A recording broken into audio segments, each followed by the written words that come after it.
Promise ಮಾಡಿರ್ತೀರಿ, ಜೀವನ ಪರ್ಯಂತ ಇರ್ತೀನಿ, ಪ್ರೀತಿಯಿಂದ ಬದುಕ್ತೀವಿ, ಮಕ್ಕಳಾಗತ್ತೆ, ನಮ್ಮ ಜೀವನ ಹಿಂಗೆ ಅಂತ ಇಬ್ಬರು ಕೂಡ ಒಂದು ಕನಸು ಕಟ್ಟಿರ್ತೀವಿ. ಅಲ್ಲಿ ಗಂಡ ಹೆಂಡತಿ ಅಂತಂದಾಗ ಇಬ್ಬರು ಪ್ರೀತಿಯಿಂದ ನಡೆದುಕೊಳ್ಬೇಕು. ಗಂಡಸೋನು ಇಗೋ ಹಂಗಿದ್ರೆ ಮದುವೆ ಹಾಕ್ಕೊಡ್ದಿತ್ತು. ಹೆಂಡ್ತಿನೂ ಅಷ್ಟೇ. ಸಪೋಸ್ ಗಂಡ ಸಾರಿ ಕೇಳ್ಬಿಟ್ರೆ ಅಲ್ಲಿ ಸರಿ ಹೋಗ್ಬಿಡ್ಬೇಕು. ಈಗ ನೋಡಿ, ಹೆಣ್ಮಕ್ಳ ಮನಸ್ಸು ತುಂಬ ಸೂಕ್ಷ್ಮ ಸ್ವಭಾವದ ಮನಸ್ಸು ಆ್ಯಕ್ಚುಲಿ ಹೆಣ್ಮಕ್ಳದು. ಸ್ನೇಹಿತರೆ, ವೆಲ್ಕಮ್ ಬ್ಯಾಕ್. ನೀವು ನೋಡ್ತಿದ್ದೀರಾ Jai motivational speaker YouTube channel. So ಇವತ್ತಿನ ಟಾಪಿಕ್ ಏನು ಅಂತ ಹೇಳಿದ್ರೆ, ಹೆಂಡತಿಯಿಂದ ಪ್ರೀತಿ ಸಿಗದೇ ಇದ್ದಾಗ ಏನು ಮಾಡಬೇಕು ಅಂತ ಹೇಳ್ಬಿಟ್ಟು ಇವತ್ತಿನ ಟಾಪಿಕ್ ಮಾಡ್ತಾ ಇದ್ದೀನಿ. ಸೊ ಕಳೆದ ಒಂದು ವಾರದಿಂದ ಇದೇ ಟಾಪಿಕ್ ಮೇಲೆ ಅಂದರೆ ಲೈಕ್ ಗಂಡನಿಂದ ಪ್ರೀತಿ ಸಿಗದೇ ಇದ್ದಾಗ ಹೆಂಡತಿ ಆದಂಥವಳು ಏನು ಮಾಡಬೇಕು ಅಂತ ವಿಡಿಯೋನು ಕೂಡ ಮಾಡಿದ್ದೀನಿ. ಸುಮಾರು ಒಂದು 65,000 ಜನ ನೋಡಿದ್ದೀರಾ. ಅದಕ್ಕೆ ಕಮೆಂಟ್ಸ್ ಕೂಡ ತುಂಬ ಚೆನ್ನಾಗಿ ಹಾಕಿದ್ದೀರಾ. ಸೊ ಇವತ್ತಿನ ಟಾಪಿಕಲ್ಲಿ ನಾನು ನಿಮಗೆ 4 ಟಿಪ್ಸ್ನ ಶೇರ್ ಮಾಡ್ತೀನಿ. ಸೊ ಹೆಂಡತಿಯಿಂದ ಪ್ರೀತಿ ಸಿಗದೇ ಇದ್ದಾಗ ಗಂಡ ಏನು ಮಾಡ್ಲಿಕ್ಕೆ ಆಗುತ್ತೆ ಅಂತ ಹೇಳ್ಬಿಟ್ಟು ವಿಡಿಯೋನ ಕೊನೆ ತನಕ ನೋಡಿ. ವಿಡಿಯೋ ಇಷ್ಟ ಆದರೆ ಲೈಕ್ ಮಾಡಿ, ನಿಮ್ಮ ಅನಿಸಿಕೆ ವಿಡಿಯೋ ನೋಡಿದ್ಮೇಲೆ ಕಮೆಂಟ್ ಸೆಕ್ಷನಲ್ಲಿ ಕಮೆಂಟ್ ಮಾಡಿ ಅಂತ ಹೇಳ್ತಾ, ಆ್ಯಂಡ್ ವಿಡಿಯೋ ನೋಡಿದ್ಮೇಲೆ ದಯವಿಟ್ಟು ವಿಡಿಯೋನ ಶೇರ್ ಮಾಡಿ, ಓಕೆನಾ? ಬಿಕಾಸ್ ಯೂಸ್ಫುಲ್ ಇರ್ತಕ್ಕಂಥ ಕಂಟೆಂಟ್ನ ಕೊಡ್ತಾ ಇದ್ದೀನಿ. ಫಸ್ಟ್ ಪಾಯಿಂಟ್ ಏನು ಅಂತ ಹೇಳಿದ್ರೆ ನೋಡಿ, ಅವಳ ಜೊತೆ ಕೂತ್ಕೊಂಡು ಮಾತಾಡೋಕ್ಕೆ ಟ್ರೈ ಮಾಡಿ. ಅದು ಹೇಗೆ ಅಂದರೆ ಮನಸಾರೆ ಕೂತ್ಕೊಂಡು ಮಾತಾಡಿ, ಯಾವುದೇ ರೀತಿಯಲ್ಲಿ ಕೋಪ ಜಗಳ ಏನು ಇರಕೂಡ್ದು, ಶಾಂತತೆಯಿಂದ ಇರಬೇಕಾಗತ್ತೆ ನಿಮ್ಮ ಮನಸ್ಥಿತಿ. ಸಪೋಸ್ ಯಾಕಂದರೆ ಆ ಪ್ರೀತಿ ಸಿಗದೇ ಇದ್ದಾಗ ಯಾರಿಗಾರು ಸಿಟ್ಟು ಬರುತ್ತೆ. ಸಿಟ್ಟು ಬಂದಿದೆ ಅಂತೇಳಿ ಕೂತ್ಕೊಂಡು ಡಿಸ್ಕಷನ್ ಮಾಡಬೇಕಾದ್ರೆ ಅಥವಾ ಕೂತ್ಕೊಂಡು ಕೇಳಬೇಕಾದ್ರೆ ನೀವು ಜಗಳ ಮಾಡಿದ್ರೆ 100% ಅವ್ರು ಏನು ಕೂಡ ಹೇಳಲ್ಲ. ಸೊ ನೀವು ಫಸ್ಟ್ ಕೂಲ್ ಆಗಿರಿ, ಮನಸ್ಪಿಚ್ಚಿ ಮಾತಾಡಿ. ಸೊ ಈ ಪ್ರೀತಿ ಕಡಿಮೆ ಆಗಿದ್ದಕ್ಕೆ ಏನು ಕಾರಣ ಅಂತ ಕೂತ್ಕೊಂಡು ಫಸ್ಟು ಕೇಳೋಕ್ಕೆ ಟ್ರೈ ಮಾಡಿ. ಮೊದಲನೇ ಟಿಪ್ಸ್ ಇದು. ಸೆಕೆಂಡ್ ಟಿಪ್ಸ್ ಏನು ಅಂತ ಹೇಳಿದ್ರೆ, ನಿಮ್ಮಿಂದ ಏನಾದರೂ ತಪ್ಪುಗಳು ನಡೆದೋಗಿದೆಯಾ ನೋಡಿ. ಹೆಣ್ಮಕ್ಳ ಮನಸ್ಸು ತುಂಬ ಸೂಕ್ಷ್ಮ ಸ್ವಭಾವದ ಮನಸ್ಸು ಆ್ಯಕ್ಚುಲಿ ಹೆಣ್ಮಕ್ಳದು. ಸೊ ಆ ಕಾರಣಕ್ಕೆ ಹೇಳ್ತಾ ಇದ್ದೀನಿ. ಏನಾದರೂ ಸಪೋಸ್ ಗೊತ್ತಿಲ್ಲ, ನೀವು ಬೇಕಂತ ಮಾಡಿರಲ್ಲ. ಕೆಲವು ಗಂಡು ಮಕ್ಕಳು ಗೊತ್ತಿಲ್ಲದೇ ಕೆಲವೊಂದು ಸಲ ತಪ್ಪು ನಡೆದೋಗಿರುತ್ತೆ. ಸೊ ನಿಮ್ಮಿಂದ ಏನಾದರೂ ಗೊತ್ತಿಲ್ಲದಂಗೆ ತಪ್ಪು ನಡೆದೋಗಿದೆಯಾ ಅಥವಾ ಗೊತ್ತಿದ್ದು ತಪ್ಪು ನಡೆದೋಗಿದೆಯಾ, ಅದನ್ನು ಫಸ್ಟ್ ನೀವು ನೋಡ್ಕೊಳ್ಳಿ. ಗೊತ್ತಿಲ್ಲದಂಗೆ ನಡೆದೋಗಿದ್ರೆ ಕೇಳಿ, ಏನಾದ್ರು ನನ್ನಿಂದ ತಪ್ಪಾಗಿದೆಯಾ, ನಿಂಗೇನಾದ್ರು ಹರ್ಟ್ ಆಗಿದೆಯಾ, ಅಥವಾ ಏನಾದರೂ ಕಾಮಿಡಿ ಮಾಡ್ತಾ ಕಿಂಡಲ್ ಮಾಡಿಬಿಟ್ನಾ, ಅಥವಾ ಎಲ್ಲಿಗೋ ಕರ್ಕೊಂಡು ಹೋಗ್ತೀನಿ ಅಂತ ಹೇಳ್ಬಿಟ್ಟು ಕರ್ಕೊಂಡು ಹೋಗಿಲ್ವಾ. ಈ ಸಣ್ಣ ಪುಟ್ಟ ಮುನಿಸು ಇರುತ್ತಲ್ಲ, ಪ್ರೀತಿ ಇದ್ದಾಗ ಮುನಿಸು ಅನ್ನೋದು ಬಂದಿರುತ್ತೆ ಇಬ್ಬರ ಮಧ್ಯ. ಸೊ ಅದೇನಾರು ಆಗಿದೆಯಾ, ಸೊ ಫಸ್ಟ್ ಇದನ್ನು ಚೆಕ್ ಮಾಡ್ಕೊಳ್ಳಿ. ಬಿಕಾಸ್ ಇದನ್ನು ಕೇಳಬೇಕಾಗುತ್ತೆ. ನೀವು ಕೇಳಿಲ್ಲ ಅಂದರೆ ಅವರು ಕೂಡ, ಎಲ್ರಿಗೂ ಒಂದು ಸ್ವಾಭಿಮಾನ ಇರುತ್ತೆ, ಅವರು ಕೂಡ ಬಾಯ್ಬಿಟ್ಬಿಟ್ಟು ಹೇಳಲ್ಲ. ಸೊ ಇದನ್ನು ನೀವು ಕೇಳಬೇಕು. ಏನಾದ್ರು ತಪ್ಪುಗಳಾಗಿದ್ದರೆ ಹೇಳ್ಬಿಡು, ನಾನು ತಿದ್ಕೋತೀನಿ.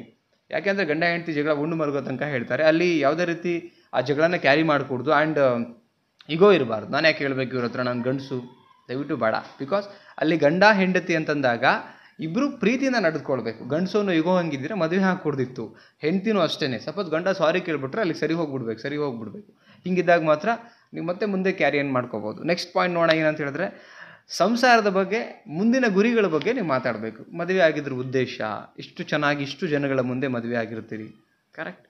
ಆ್ಯಂಡ್ ಶಾಸ್ತ್ರೋಕ್ತವಾಗಿ ತಾಳಿ ಕಟ್ಸ್ಕೊಂಡಿರ್ತೀರಿ. ಹೆಂಡತಿ ಆದಂಥವಳು ಕೂಡ ಅಷ್ಟೇ, ಗಂಡನೂ ಅಷ್ಟೇ. ಪ್ರಾಮಿಸ್ ಮಾಡಿರ್ತೀರಿ, ಜೀವನ ಪರ್ಯಂತ ಇರ್ತೀನಿ, ಪ್ರೀತಿಯಿಂದ ಬದುಕ್ತೀವಿ, ಮಕ್ಕಳಾಗತ್ತೆ, ನಮ್ಮ ಜೀವನ ಹಿಂಗೆ ಅಂತ ಇಬ್ಬರು ಕೂಡ ಒಂದು ಕನಸು ಕಟ್ಟಿರ್ತೀರಿ, ಕರೆಕ್ಟ್. ನಿಮಗೆ ಟೈಮ್ ಸಿಕ್ಕವಾಗೆಲ್ಲ ಮಾತಾಡ್ಕೊಂಡಿರ್ತೀರಿ. ಅದನ್ನು ರೀಕಾಲ್ ಮಾಡ್ಕೊಳ್ಬೇಕು. ಗಂಡ ಆದಂಥವ್ರು ಹೆಂಡ್ತಿಗೆ ರೀಕಾಲ್ ಮಾಡಬೇಕು. ನೋಡು, ಈ ಥರದ್ದೆಲ್ಲ ಒಂದು ಪ್ರಾಮಿಸ್ ಮಾಡಿದ್ವಿ, ಹಿಂಗಿತ್ತು, ನನ್ನಿಂದ ಏನಾದ್ರು ಮಿಸ್ಟೇಕ್ಗಳಾಗಿದೆ ತಿದ್ಕೊಳ್ತೀನಿ, ತಿದ್ಕೊಂಡು ಮುಂದೆ ನಾವು ಚೆನ್ನಾಗಿರೋಣ. ಇದೆಲ್ಲ ಇಬ್ಬರು ಡಿಸ್ಕಷನ್. ನೆಕ್ಸ್ಟು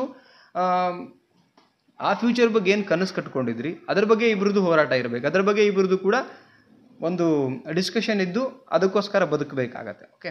ನೆಕ್ಸ್ಟ್ ಪಾಯಿಂಟ್ ನೋಡೋಣ ಅಂದರೆ, ನಿಮ್ಮಲ್ಲಿ ಮತ್ತು ಅವರಲ್ಲಿ ಆಗಬೇಕಾಗಿರ್ತಕ್ಕಂಥ ಬದಲಾವಣೆಗಳು. ನೋಡಿ, ಈಗ ಯಾವುದೋ ಒಂದು ವಿಚಾರದಿಂದ ನಿಮ್ಮಲ್ಲಿ ವೈಮನಸ್ಸು ಬಂದು ಪ್ರೀತಿ ಕಡಿಮೆ ಆಗಿರುತ್ತೆ. ಸೊ ಆ ಪ್ರೀತಿ ಮತ್ತೆ ಪುನಃ ನಿಮ್ಮಲ್ಲಿ ಬಿಲ್ಡ್ ಆಗಬೇಕು ಅಂದರೆ ಏನೆಲ್ಲ ಬದಲಾವಣೆಗಳು ಮಾಡ್ಕೋಬೇಕು. ಹುಡುಗ ಏನು ಬದಲಾವಣೆ ಮಾಡ್ಕೋಬೇಕು, ಹುಡುಗಿ ಏನು ಬದಲಾವಣೆ ಹೆಂಡತಿ ಏನು ಬದಲಾವಣೆ ಮಾಡ್ಕೊಳ್ಬೇಕು, ಗಂಡ ಏನು ಬದಲಾವಣೆ ಮಾಡ್ಕೊಳ್ಬೇಕು.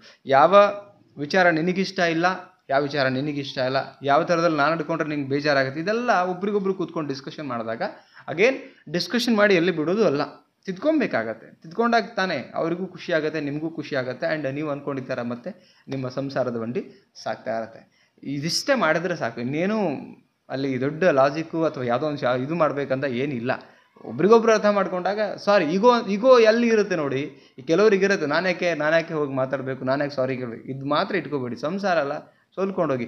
ಅಥವಾ ಪದೇ ಈಗ ನಿಮ್ಮ ಗಂಡನೇ ಸಾರಿ ಕೇಳ್ತಾ ಇದ್ದಾರೆ ಅಥವಾ ಹೆಂಡ್ತಿನೇ ಸಾರಿ ಕೇಳ್ತಾ ಇದ್ದಾರೆ ಅಂದ ತಕ್ಷಣ, ಬಿಡು, ಅವ್ನು ಕೇಳ್ತಾನೆ, ಬಿಡು, ಅವಳು ಕೇಳ್ತಾಳೆ, ಗತಿ ಇಲ್ಲ, ಇದು ಮಾತ್ರ ಅನ್ಕೋಬೇಡಿ. ಅವ್ರು ಸಾರಿ ಕೇಳ್ತಾರೆ, ಅವ್ರಿಗೂ ರೆಸ್ಪೆಕ್ಟ್ ಮಾಡಿ, ತಿದ್ಕೊಂಡ್ರಲ್ಲ ನನ್ನ ಯಜಮಾನ್ರು ಅಂತೇಳಿ. ಆ್ಯಂಡ್ ಹೆಂಡ್ತಿ ಸಾರಿ ಕೇಳಿದ್ರು, ಗಂಡನೂ ಅಷ್ಟೇ, ನನ್ನ ಹೆಂಡ್ತಿ ತಿದ್ಕೊಂಡ್ಲಲ್ಲ ಅಂತೇಳಿ ಒಂದು ಖುಷಿ ಇರಬೇಕು. ಆ್ಯಂಡ್ ಅದನ್ನು ಈಗೋ ಆಗಿ ತೊಗೋಬಾರ್ದು. ಇಬ್ಬರು ಅಷ್ಟೇ ಅಂತ ಅಂದ್ಕೊಂಡು ಹೋಗಬೇಕು. ಸ್ನೇಹಿತರೆ, ನಿಮಗೇನು ಅನಿಸ್ತು, ವಿಡಿಯೋ ಬಗ್ಗೆ ಯಾವ ಟಾಪಿಕ್ ಇಷ್ಟ ಆಯಿತು ಕಮೆಂಟ್ ಮಾಡಿ ತಿಳಿಸಿ.